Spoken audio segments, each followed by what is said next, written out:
Hello again and welcome to Pearl Magazine. High ability or gifted children are often seen as privileged or blessed. However, their talent can be a double-edged blade as some face social and even mental challenges. Reporter Tina Jiang finds out why some gifted children prefer to keep their genius hidden.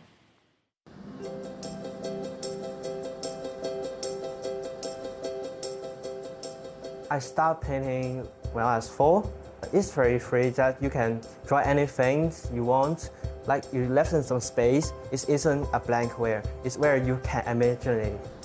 17-year-old Morgan Lam is a secondary school student with a strong passion for art. But painting isn't his only talent.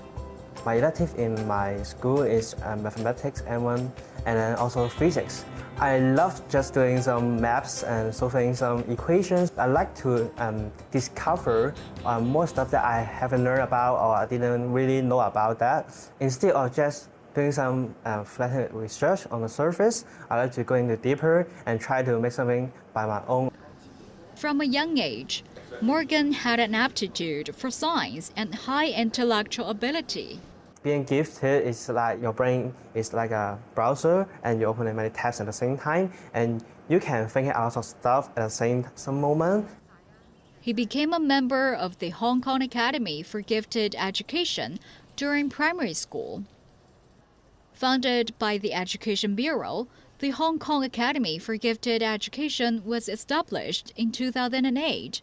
The primary educational institution provides enrichment lessons for gifted students aged 10 to 18. Like Morgan, the students here are gifted in various fields. Normally, academically, giftedness is regarded as the top 2% of the population. At this current stage, we have around over 9,000 members.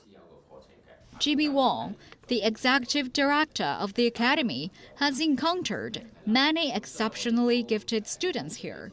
He says in the past few years, the academy's been recruiting around 2,000 new members each year.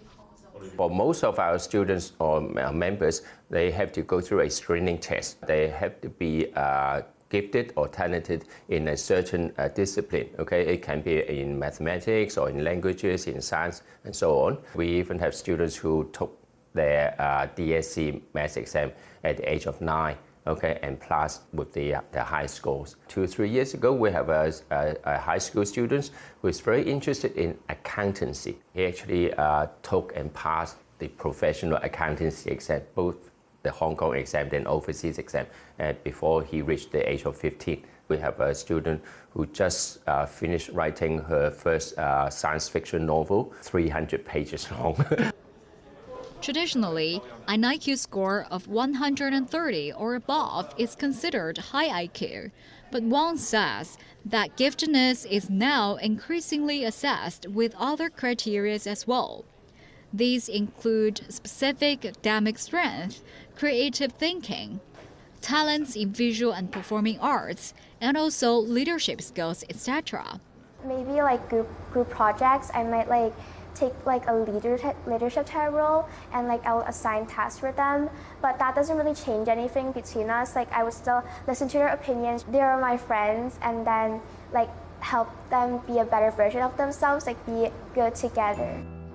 12-year-old Alaya Shem was recognized for her leadership potential and nominated to the academy. Probably because I'm extroverted, so I like to do the first step and go ahead and meet my friends. I actually just made a new friend today. If they sit next to me, then I'll start talking to them, or in through group projects or group activities, I'll start getting to know them. Wong has noticed some misconceptions about gifted students in society. Lots of people, even teachers, okay, they think, oh, those kids who do well in exams are gifted. Often, yes, but not necessary. We do have students who are very gifted, but they may not necessarily be academically strong, or their talents may not necessarily be reflected in their school exams. It's because the exams or the exam system or the education system doesn't fit them. To cater to the diverse educational needs of these gifted students, each year, the Academy offers over 400 extracurricular courses as alternatives to standard classroom learning. We have an underwater archaeology program. We have an aerospace program. Okay, we even have a quantum computing program. Okay, which is the first in Hong Kong. At that time, it wasn't even taught at university level. Okay, so our students are really pioneers in those areas. Okay, but we also have other humanities and artistic programs. While these students excel in different areas, they also share a lot in common. They sometimes do feel a bit lonely at the school. Very often, they are not achieving what they want in school because there's not opportunities for them to showcase their work. Okay, and if they get neglected, they will eventually become like the normal, the majority, and their talents are wasted. And sometimes they don't have people to talk to in their own schools, okay? Because sometimes their own peers do not understand what they're thinking or what they are talking about. Morgan says he has no problem connecting with his peers at the academy, but at his own school, that's not the case.I'm an introverted person. Yeah, I barely trying to actively communicate with others in school. When I just know I'm gifted, sometimes I will just trying to express my opinion to others. But just after a long time, I just realized that this was a big problem between your friends or your relationships. I'm a bit talented on those subjects, and I will be 2 steps ahead from others.And I can learn things much faster. But in long term, you will just find that the others can also get along with the same grades, same level with you, with the effort. And now I'm trying to be a good listener. Richard Lau has been working with gifted children and their families as a clinical psychologist for over 20 years. He says,Many gifted students' social development often lags behind their intellectual development, leading to social and emotional problems. Some gifted students may not feel other classmates are clever enough to interact with them. But yeah, the other students also have their talents, but not as strong as the gifted student in a particular way. That's why they may not always maintain good relationship with classmates. They will easily argue with others about some particular principles, but they do not have the enough social skill to manage their presentation style. So the other student will feel that they are quite aggressive or even not friendly. And other classmates, teacher, or even parent, sibling will see gifted children or students very different. They may feel that they are quite emotional, not really sociable, and sometimes they will stick into a particular standard really high that is too demanding for others. Richard Lau also notes that many gifted students are known to be perfectionists or have high expectations for themselves, resulting in stress and anxiety. Kylie Zhong was recently accepted into the academy for her achievements in science. I set high standards for myself. Like, I'm not particularly good at English, but I want to get in the top 10 in my class on exams. However, sometimes I might not achieve what I set out to achieve. My English might be average, but suddenly having to ace that in class feels incredibly difficult. I often feel disappointed, especially during exams, wondering why I can't do this. This can put even more pressure on myself. She's also working on managing her high expectations of herself and others. Sometimes I might share this pressure with my team members. I might think I need to plan ahead and do it in advance. But my partner might think it's not necessary, that maybe a few days in advance is enough. There's no need to rush things, which can only cause anxiety. So I think this needs to change. Maybe I work on it myself, but I can't expect others to do it in advance like me. Psychologists have long discovered that many gifted students often try to hide their talents to avoid being stereotyped or treated differently. Maybe because of my grades, people have a stereotype of me as a hardworking student. Actually, I also enjoy playing video games and STEAM. I like cooking too. Many people just thinking a gifted student must be very talented on most area, like you're getting all A in all grades, but actually it's not really like that. I don't like language subjects, so in my academic, my language, the grade isn't performed quite well. Other people might think that, oh, you should try it because you have the ability to done this work. Maybe you could get a full mark. Sometimes I need some flexibility or some support from others instead of just pushing me ahead. I didn't tell them that my grades are really good and I actually know a lot of stuff. I didn't do that because I don't want this to change anything between us. Sometimes you would think that that person is probably really nerdy and they don't have any fun at all because they're a gifted student. They're so smart or hardworking. But actually we can be fun too. I hope that people can try to get to know us. When we come back, how do parents and teachers interact with gifted children? Stay with us.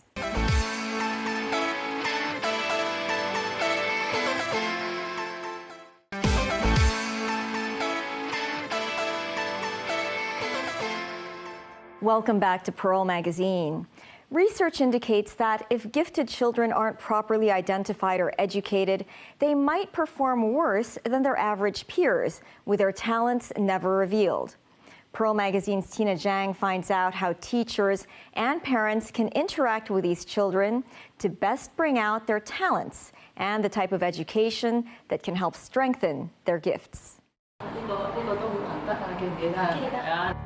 Alaya Sham is now a secondary school student. Today, she's visiting her primary school. Jessie Yam, the former principal of the school, remembers how she first became interested in Alaya after seeing her videos.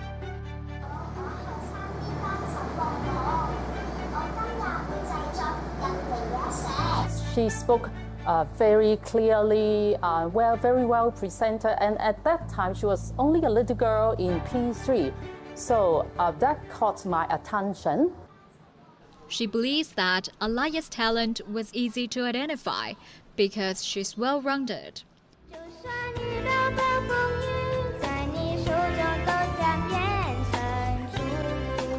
She can speak several languages. She also sang on the stage, also took up the MC roles in major events and gave speeches, etc. She actually was quite well received by her peers and even by students of different year levels. However, not every student's talent is easy to identify, and sometimes gifted children may be misidentified as problematic. Some years ago, we actually had a student whose IQ was 150 since P1. He always fell asleep. But then I asked him to come out. I asked him to pick a book. And then he chose a book on cheetah. He could talk about cheetah running, wow, so fast. And it was like several seconds if the cheetah ran on the Chiang Mai Bridge. That was amazing for a P1 kid. Among the gifted children I know, I think this is about a 50-50 split. Some are obvious, but others, what we call hidden talents, can be harder to identify. They're often mistaken for having behavioral problems, or being uncooperative or disobedient. Anita Lau is a working mother of 3. 15 years ago, she and other parents of gifted students formed an association to support each other.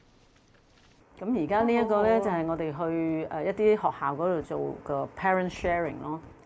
Anne Ho is a member of the association and also a mother to 2 gifted boys.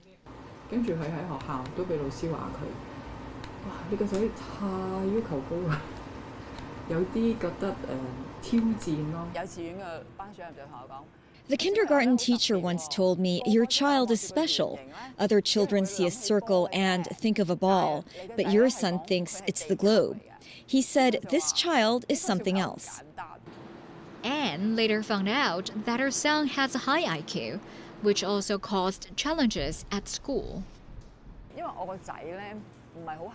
The challenge is my son's quietness. Having no friends at school is one thing, but the teacher's patience is another. I remember one time the teacher asked him a simple question, and he waited for a week to answer.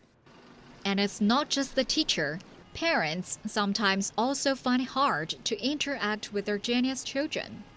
The children, in a certain extent, are cleverer than their parents. They think more logical than their parents. They can see all the blind spot from their parent. They can argue back. Some of them will just stop them, no argue anymore. You either listen or not. It won't work for a gifted student. They feel very unsettled and really angry sometimes. When he was in primary school, the most unforgettable experience was when he said, "You don't know how to be a mother." My response wasn't to scold him, but to play the victim and say, "No, I don't. I'm learning how to be your mom." They are also very keen on success, and they do not enjoy failures. Elaine Chong also has gifted children at home, and she understands the effort and patience required for their upbringing.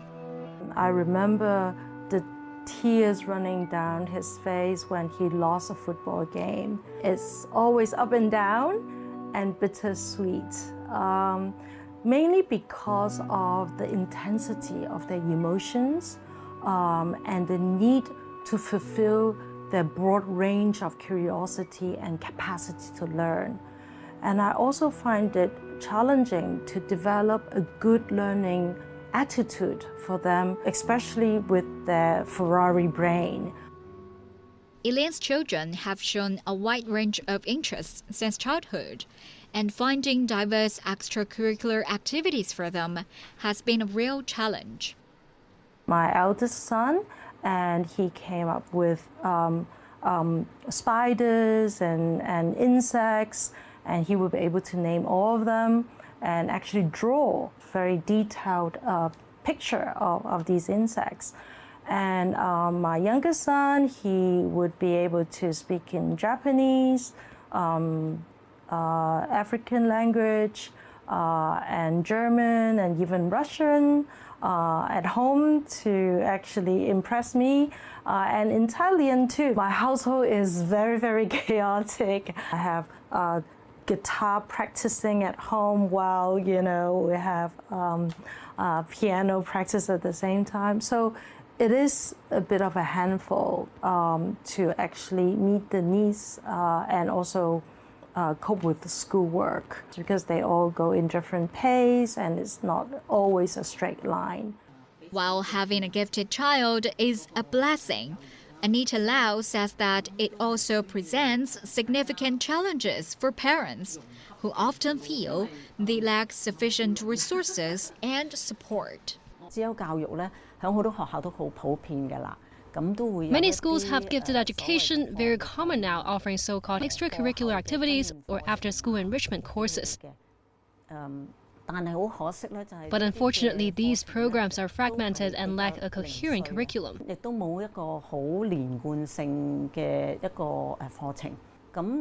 Furthermore, the Hong Kong Academy for Gifted Education's programs are only for children aged 10 to 18, with limited opportunities for children under 10. This causes parents to seek help on their own. In response to inquiries from Pearl magazine, the Education Bureau wrote in a reply that Hong Kong employs a three-tier implementation model for gifted education. This approach begins with school-based whole-class teaching, where talents are identified through various activities in regular classrooms. Gifted students can participate in pull-out programs such as enrichment activities after school, before being selected for off-campus learning opportunities like joining the Hong Kong Academy for Gifted Education. However, some parents question the effectiveness of this model. The Education Bureau has established courses to train teachers, but these courses are currently on the surface and lack a systematic approach. Therefore, even if teachers study diligently, they may still lack the exact skills to help children. Some parents are actively seeking better gifted education options abroad. We have dealing with Hong Kong gifted students and the parents. I think Hong Kong got very bright kids. We have seen many, but some of them, they are quite discouraged by school. In 2013, Claudia Yu founded a private education center for gifted children in Singapore. And now she not only has local clients, but also clients from Hong Kong. And I noticed not many schools in Hong Kong support gifted kids because I guess it's hard. Class size and teachers have to be trained. And also, they may not want to encourage being overly competitive. A lot of gifted kids, they are highly sensitive and they can be mislabeled as mischievous, naughty, disruptive, disrespectful by the teachers. But actually, they don't mean it. They're just different. You got to understand them. But teachers in traditional, the old school kind of, teachers can be quite harsh on such kids. She believes there is a strong demand for gifted education in Hong Kong and dissatisfaction with current resources. Hong Kong probably is more like a project base, like holiday program. We have parents join the Gifted Academy or something in Hong Kong, right? Yeah. I believe it's more like for older kids. They also do some projects, some modules, but not a whole curriculum just for the gifted kids. Claudia says government support is needed for this group of kids in normal schools, and there is always room for improvement through learning from other experiences. US is still the pioneer for gifted education based on our knowledge. They have special high school program for the selected students. Some schools, the whole school is for gifted. And Asia, I think Korean, yeah. And even countries like Vietnam, they have their government-run high school, secondary school gifted program. We have kids, parents send them to US for gifted camp, but not all the parents can afford. Jessie Yam has over 16 years of experience as a school principal. She says that gifted education still needs more attention and suggests that it should be integrated into special education, which has received significant government funding. Because they are a special group of children that need special attention and treatment. They might be gifted in, say, cognitive area. However, they might be very weak in self-management. Then in those areas, actually, they also need others to help them to develop. They need proper identification in order to stretch the area that they can be excel at. Otherwise, we won't have Albert Einstein today. That's our show for this week. Join us on Pearl Magazine, same time next week. Bye for now.